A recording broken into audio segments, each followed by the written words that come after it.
Welcome to the world premiere of Dan Pena, the $50 billion man. So what'd you think? I was impressed. You have made tremendous progress. Not as much as you should have made.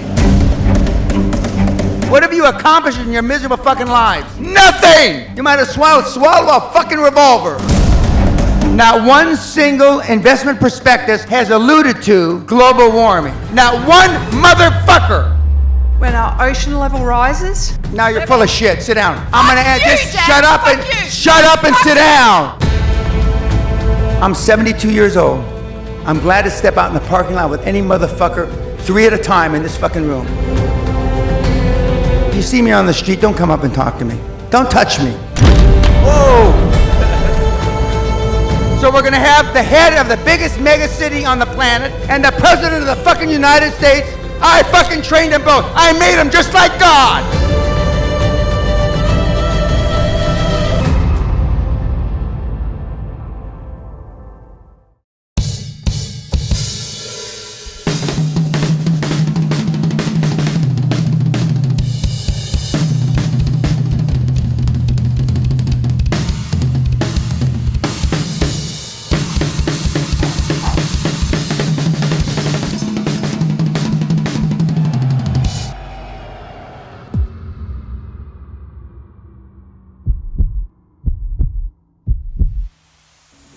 Wow, what an incredible night we had at the world premiere of Dan Pena, the $50 billion man. We sold out the Curzon Mayfair, over 325 people in the room. It was absolutely stunning. If you haven't yet watched the film, you can do so for free at londonreal.tv/Pena. This is the Q&A after the film. Dan got up and talked about everything from global warming to Trump to why your parents are horrible for creating you. He offended everyone in the room. So if you have any problem with those things, and if you don't like being offended, turn this video off now, because I must warn you, this is gonna be a rough thing to watch. Or it will inspire you. It's classic Dan Pena, and that is what we are delivering here. So I hope you enjoy this very, very much. And here at the London Real World Headquarters, we're about to kick off our Life Accelerator course. First call in 2 days. Super excited about taking over 100 people through 42 days of high performance habits, including those I learned from Dan Pena. So we're pumped for that. And yes, the Business Accelerator is back. That starts in 3 weeks. We're gonna be taking probably 200 students from around the world. In 8 weeks, they're gonna build a business with revenue the London Real way. So we're pumped. It's gonna be a great year here at London Real.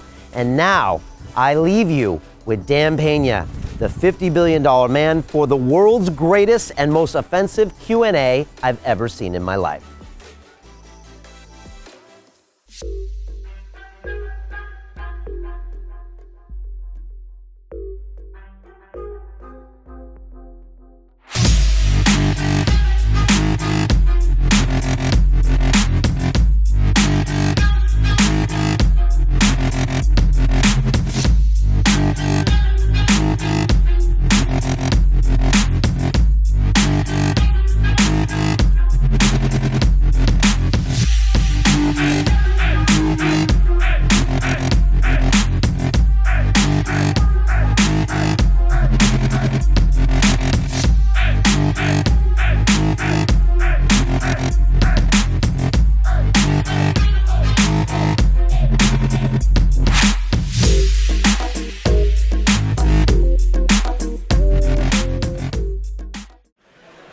Good evening, London Reelers. How are we doing tonight? Come on. Welcome to the world premiere of Dan Pena, the $50 billion man. Let me hear it. Come on. Right? I am excited to show you this film. And I also want to welcome you to the Curzon Mayfair. How beautiful is this place? Right? The honeycomb in the top, the walls on the side. You know, this was built in 1934 by a Formula One race car driver. And this guy later married the mistress to the Prince of Wales, who would later become King George. So this guy was busy. And during World War II, Winston Churchill actually appointed him the head of the Secret Service. And he made him shut this place down for 2 years during the war.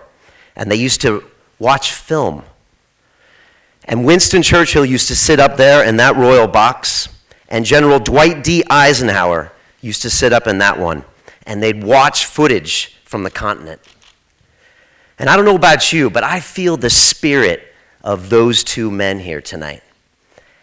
And I think that they would approve of our guest of honor, Mr. Dan Pena. Men cut from the same cloth. Tough sons of bitches. Men that can lead us into battle. Not always the most popular, but the ones that get the job done. Now, 3 years ago, Dan walked into my studio. Well, let's be honest, he barged into my studio. And my life would never be the same again. And the truth is, none of you would be attending the world premiere of a London Reel documentary film without that man. So he basically manifested his own film. How's that for high performance? That is being limitless. But the reason I wouldn't have done this is because all this stuff, no matter how I look right now, is scary as hell, is frightening. Putting on this whole movie, getting all of you here tonight, inviting Dan Pena, who hasn't seen a frame of this film, and that requires a lot of trust. And both myself and the entire team at London Reel take that very seriously. Thank you very much, sir.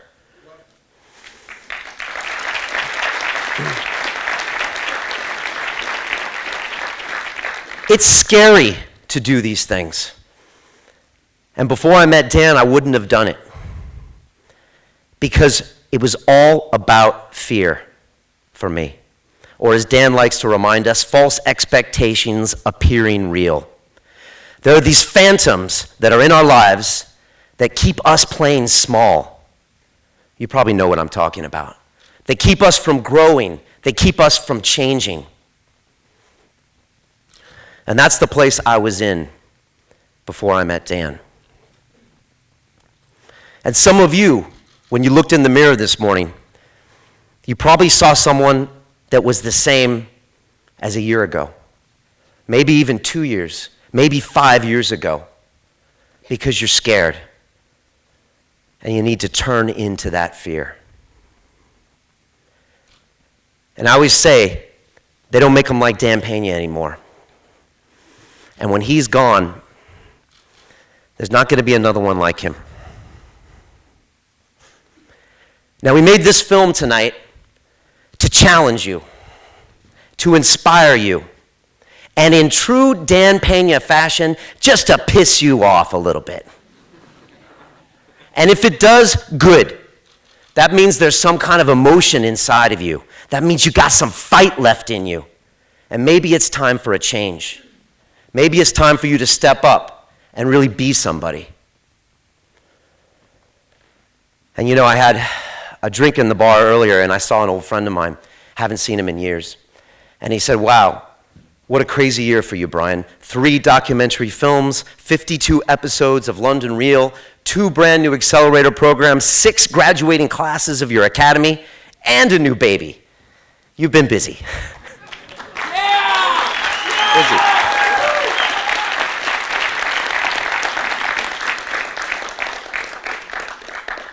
But the people that make that happen are the team at London Reel. Well, except for the baby. That was Mariana. But I have an incredible team behind me, and some of them are beside me. And these people have been working 24/7 for the past couple months on this film, and they're the ones that make everything happen in the background. And you're going to see some of them in this film, and I'm going to bring the rest of them on stage later. And then this guy said to me, but Brian, tell me, honestly, why make a movie about that guy? Surely there's at least 100 other guests on London Reel that you could have chosen first. But the truth is this, is that Dan Pena changed my life more than any person that's ever walked into London Reel Studios. And if you know anything about what we do, That means a whole hell of a lot.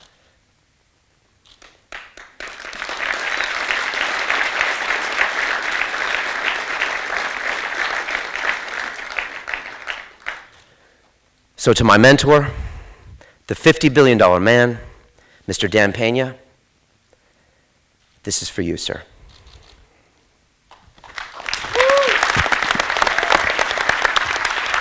When I tell you I'm gonna fuck you up, I mean it. I ain't just having words flap through my lips. Today I'm traveling back to the place where my life changed. To see the man I hate. My mentor, Dan Pena. A figure born out of the wildest American dreams. Or nightmares. The truth is, Dan changed my life. But that was never supposed to happen.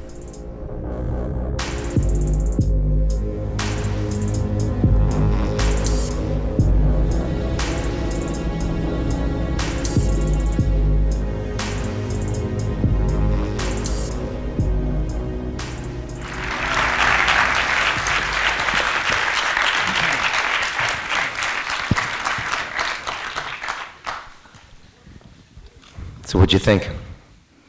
I was impressed.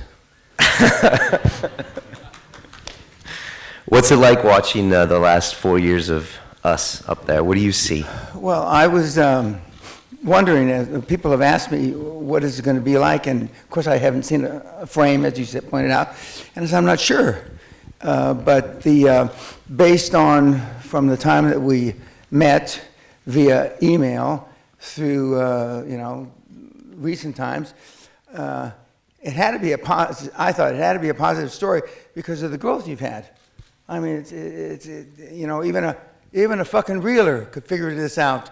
I mean, you have made tremendous progress. Not as much as you should have made, but still, based on these fucking melon heads, you've made a lot of progress.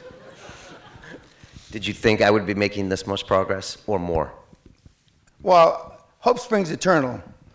So I had hoped for more, but you've made a lot of progress. But I'll just leave it at that. You could have done a lot more.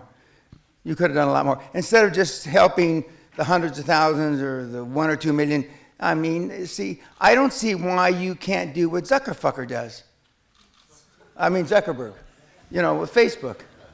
You got a better message. You're an infinitely better speaker. And I can go on and on. But we're just beginning. This is just the beginning. And for us. Correct. And okay. For them.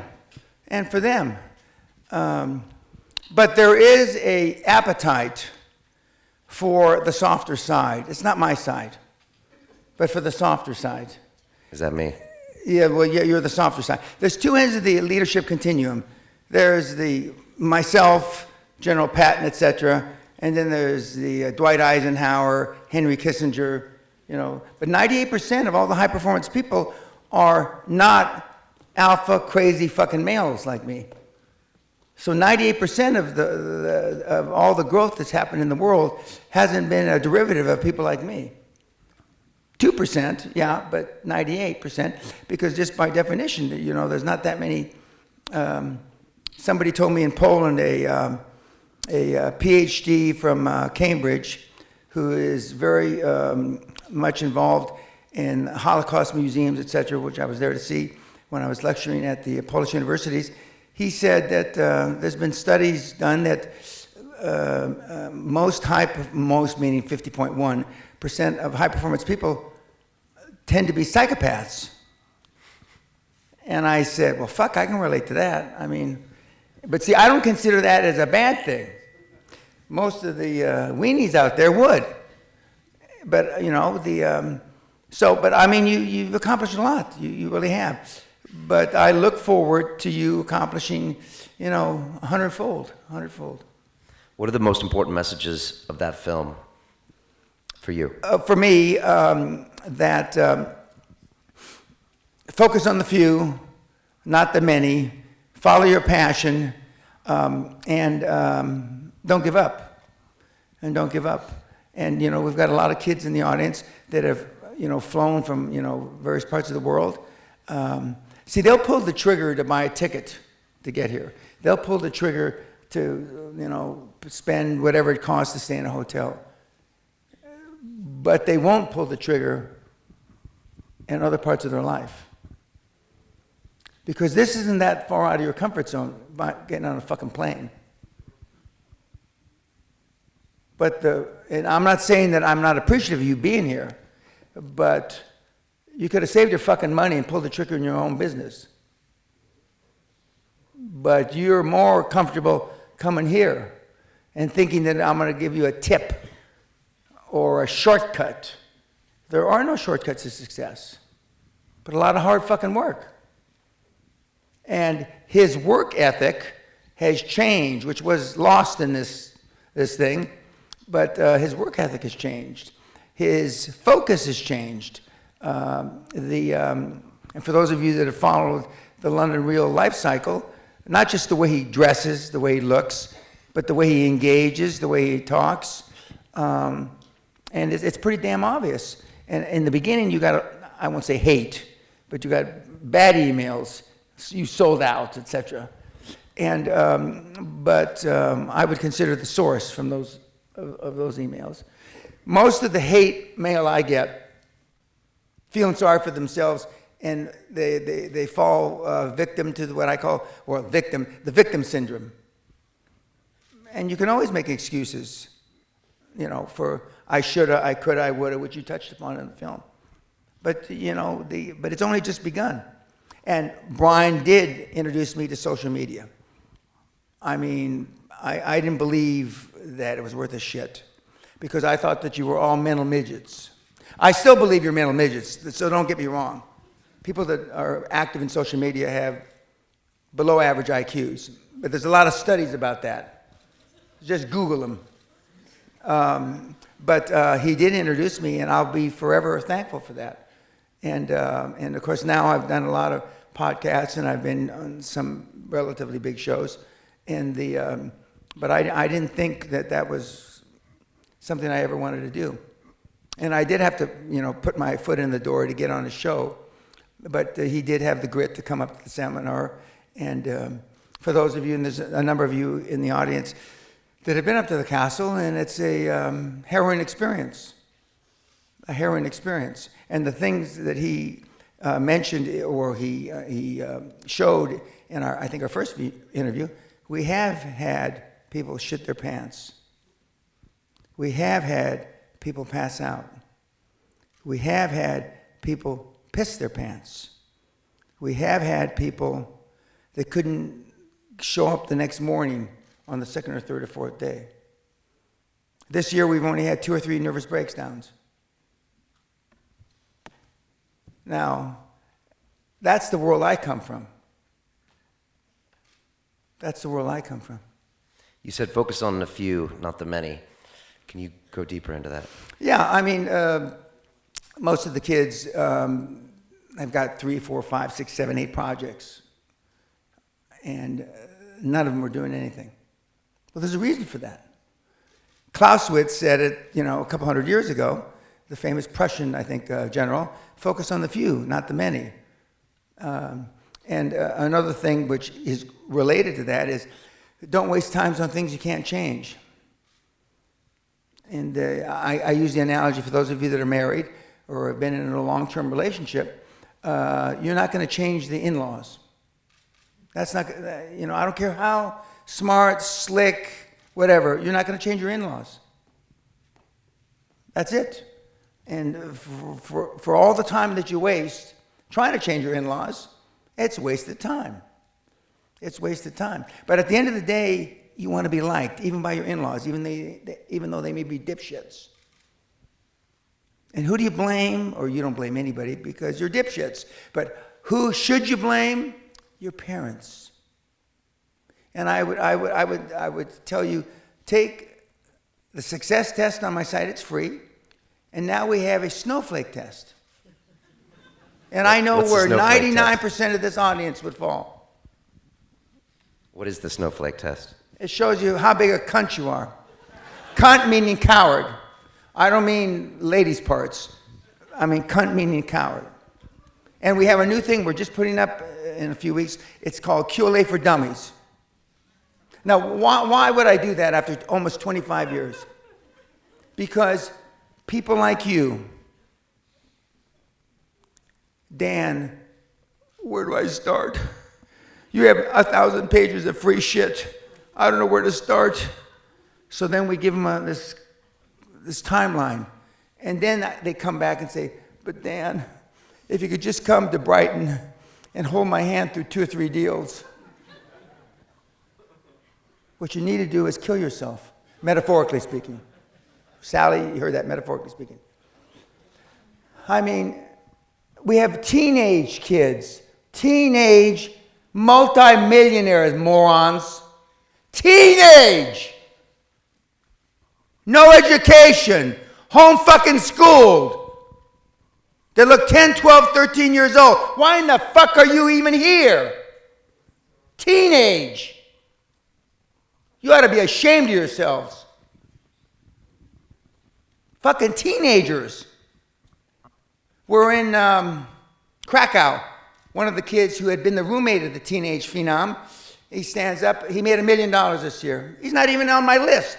He's just a dipshit college student from Krakow. And in an audience about this big, I said, Jan, stand up, please. And he stands up, and I said, this is the kid that did $1 million this year. Not one of the audience even went over to talk to him. Not one single person. Now, you all know why, don't you? Not one motherfucker. Because you got no testicles. And you are where you are because that's where you are. We had a man, last month did a $6 million, $50 million, and $500 million deal in 1 month. And what were you doing?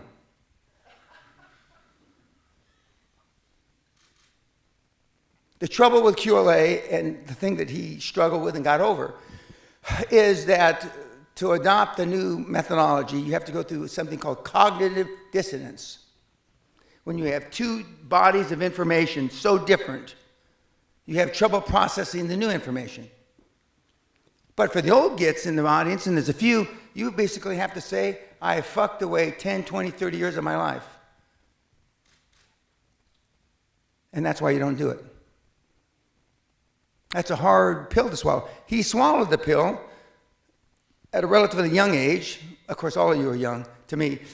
And he did, and he made the change, and you memorialized it. And he did a great job of memorializing it. But he made a big change. Not just his little beard. What do you call that little thing? I don't know. Okay, the little beard and his little hair that pops up to make him look 3 inches taller and all that other shit, You remember everything. Yeah, but I mean, he made a big change. He made a big change, and to his credit. And that's why he got in the Hall of Fame, because he's changed many, many lives. He's changed many, many lives, and and I'm proud of him for that. And he's already pointed out that we don't agree on too many other things, but because I wanted him to take another road, quicker to riches than the road he decided to take. But because he's doing it the hard way. When you try to take a following from free to monetization, it's a motherfucker. Because basically you're all poor, cheap, and stupid. And the internet's about free content, which I learned from him. I didn't know what content meant, really. I really didn't. And you're still producing lots of content. And we don't charge for anything on our side. And the thing that really, and he told me this would happen, but I didn't believe him. He says, and when you put out the free content, then there's going to be guys that say you can do it better, you should have more of this, more of that. There's always these naysayers that say that they don't like what you produce. And you were right. And then I say, well, then unclick me, unlove me, unlike me, go fuck yourself. But they still come back. And they complain. And why, if you don't like what I do, why do you watch me? You know, give us both a break. Anyway, that was a long-winded answer, sorry. Tell me about relationships. Somebody asked earlier, how can you be the partner of a high-performance individual? With great difficulty. It's not easy. If you're Napoleon and Hitler proved you can't fight a war on two fronts. And if your significant other isn't supportive of what you do, it's a bitch. It's a bitch. And I tell people that come to the seminar, and I believe I told you, that your significant other is supportive now. But when you miss her birthday, and you're way on a deal on Christmas or Hanukkah or whatever the day is, we'll see how much they support. But I mean, most of the kids in this room, not just this room, but around the world, are in relationships for the wrong reasons. They have kids for the wrong reasons. For those of you that are parents, you know it's not that tough to have kids, right? Okay, where you have kids for the wrong reasons, and that resonates in how you treat your passion. And you may be 1,000% passionate about your idea, but your wife, your significant other, your 2 or 3 kids, and I'm not telling you not to have kids or anything like that, but just understand where you are. And they do it for the wrong reasons. And I really don't understand the snowflake mentality. And by the way, snowflake, on that snowflake test, there's a question, what would you do if your significant other or somebody else spit in your significant other's face? Now I'm going to give you the most popular answer, or a derivative thereof. I try to ascertain if he was having a bad day, and try to ascertain where he was coming from in life. Yeah, I understand, Ricardo. And I would walk away. Ricardo, I asked the same question 3 or 4 days ago, and Ricardo said I'd kill him. And I asked a couple of kids in Poland, they had the snowflake answer, because they said, a snowflake, of all the trillions of snowflakes ever produced on the planet, no one's alike, Mr. Pena. We're all different in God's eyes. We're all special. And then I knocked his teeth out. Because if you believe that, you're fucked up. Snowflake is you melt under pressure. And if you want to create wealth, and he's got a lot more pressure on him today than he did before, even though he did keep a schedule. He did interviewing. But if he didn't have an interview, who gives a shit, right? Okay? But you did. So you were as professional than virtually 99% of all the other pod fucks that were doing that stuff. But now, he's had to change his model. He's had to change his model.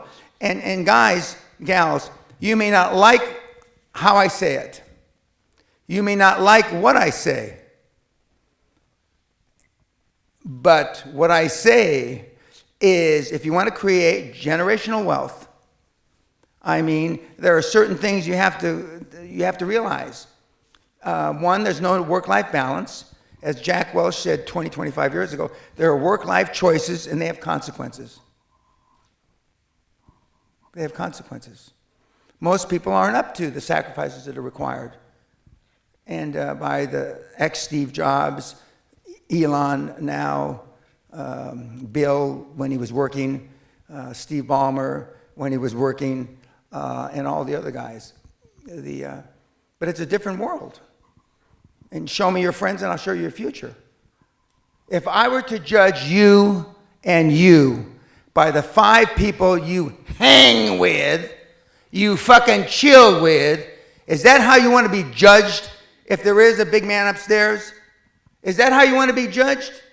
Based on the 5 asshole morons that you spend most of the time with?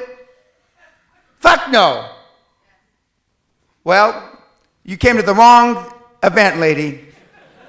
And we'll excuse you now. See, I don't give a fuck like he does. I got nothing to sell you, so fuck off. And that's why you get the truth from me, as opposed to all the other bullshit. I said when Donald Trump before he got elected, he was going to transform the world vis-a-vis finance forevermore. I said it would be the greatest transformation of wealth since World War II. All true. And I said the ripple effect of the U.S., when the U.S. has a cold, sneezes, everybody else gets a cold. Isn't anybody keeping track of what's going on in the financial world? Are you all fucking stupid because you got no money? Do you have any idea what corporate tax rates go by half? Do you have any idea when they do away with death tax? Do you have any conception of what that means? Well, the people that have money have sent the U.S. stock market up $6 trillion. Just because absence of evidence is not evidence of absence. Just because you have never met anybody like me doesn't mean there's not a lot of us around. The world has changed, kids. Wake fucking up. What are you going to tell your children and grandchildren when they grow up, during the greatest transformation of wealth, when they were giving money away free? Interest rates are at a 5,000-year low. 5,000. What were you doing, daddy, granddaddy, grandma? Oh, I sat there with my thumb up my ass listening to some fucking Zen asshole on his podcast. Is that me? Not you. Oh.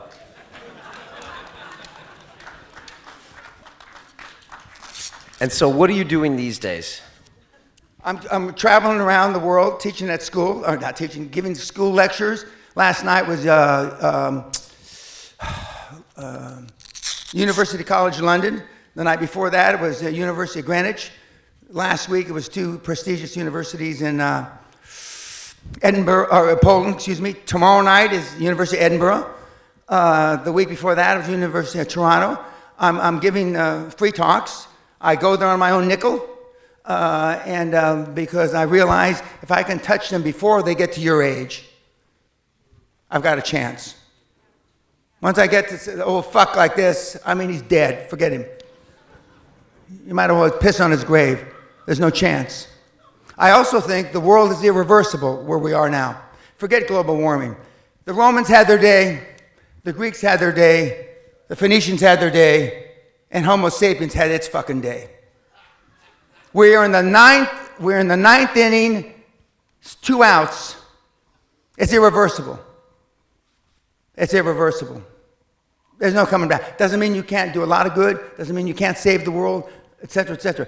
If you want to save the world, come up with an idea that changes 1 billion lives, like Mr. Zuckerberg, 1 billion lives. Then take that money and save the world.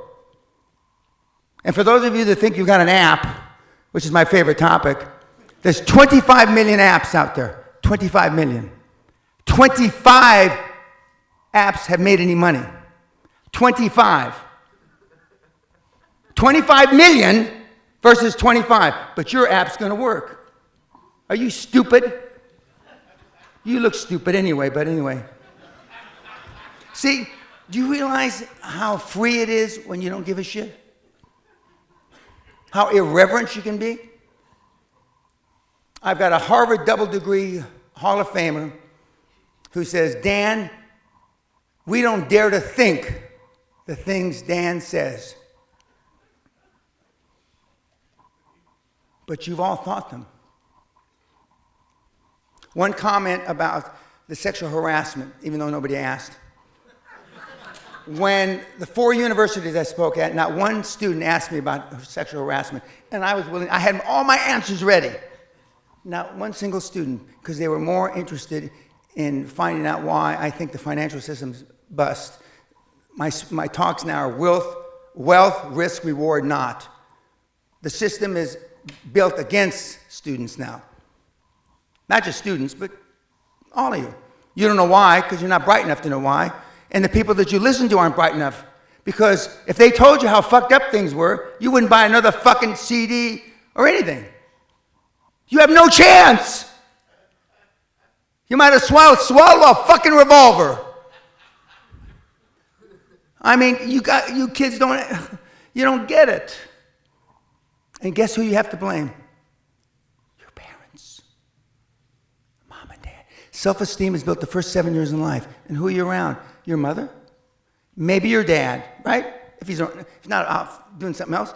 An older brother, a grandparent, right?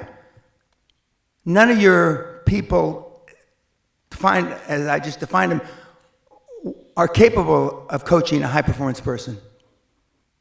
So you'll turn out like them. And they turned out like their parents. As he so aptly pointed out, my mother did it by serendipity. Who gives a shit she read that book? Doesn't matter why. She did. And it saved my life. Most of you are past it. If you were in the SS, they'd give you a cyanide pill. And please, when you see me, unlike my esteemed mentee, if you see me on the street, don't come up and talk to me. I don't want to do a fucking selfie. Don't touch me. Please. Are you, whoa!